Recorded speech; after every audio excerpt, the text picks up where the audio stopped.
11:00 वाजता आमच्या 112ला फोन आला आणि फोन आल्यानंतर आमचे 112चे कर्मचारी सुरेश भिशे आणि त्याच्यासोबतचे अंमलदार हे त्या ठिकाणी खवड्या डोंगरवर एक इसम साठी गेलेला आहे अशी 11:00 वाजता 112ला कॉल आल्यानंतर आमचा पोलीस फोर्स त्या ठिकाणी गेला.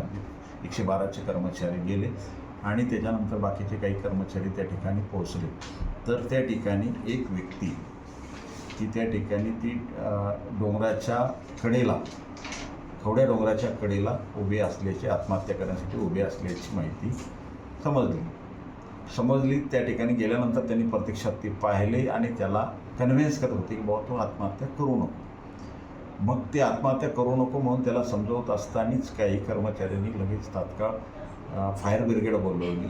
फायर ब्रिगेडसुद्धा त्या ठिकाणी आली आणि डोंगराच्या पायथ्याशी त्यांनी ती जाळी लावली की जर पडला तर त्या जाळीमध्ये तो अडकला आणि त्याचा जीव वाचेल अशा पद्धतीने प्रयत्न केले. परंतु तो पोलिसाला आणि खालच्या फायर ब्रिगेडलाही चकमा देऊन वारंवार त्या ठिकाणी जागा बदलायचा प्रयत्न करत होता आणि त्यामुळे ते खालचे जे पायथ्याच्या डोंगराच्या पायथ्याशी जे फायर ब्रिगेडच्या कर्मचाऱ्याला बऱ्याच वेळाच ती तुमची जाळी बदलायचा प्रयत्न केला.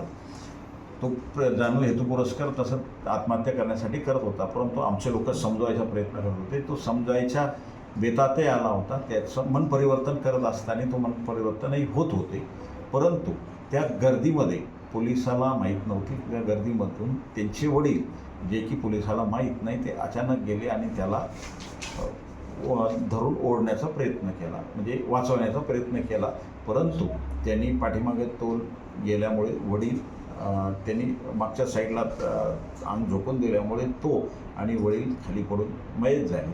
आणि त्या ठिकाणी त्याच्या आई पण समजवत असतानाच आईने हे बघून तात्काळ आईनंही त्यांनी ती उडी मारून तिघाची त्या ठिकाणी आत्महत्या केलेली आहे.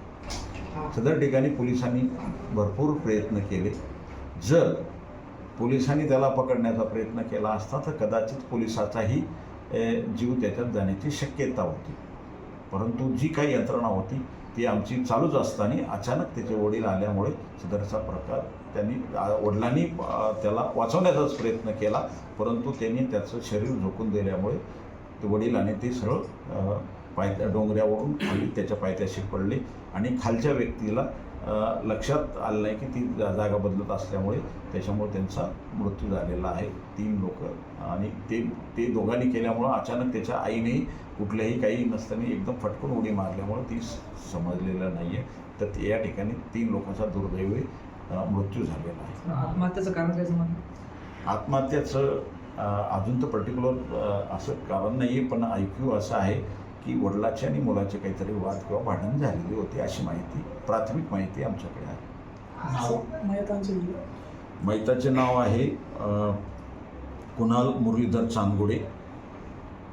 हा मयत मुलगा आहे जो आत्महत्या करण्यासाठी गेलेला आणि त्याचे वडील मुरलीधर दामोदर चांदगुडे आणि त्याची आई संगीता मुरलीधर चांदगुडे अशी तिघांनी आत्महत्या केलेली आहे.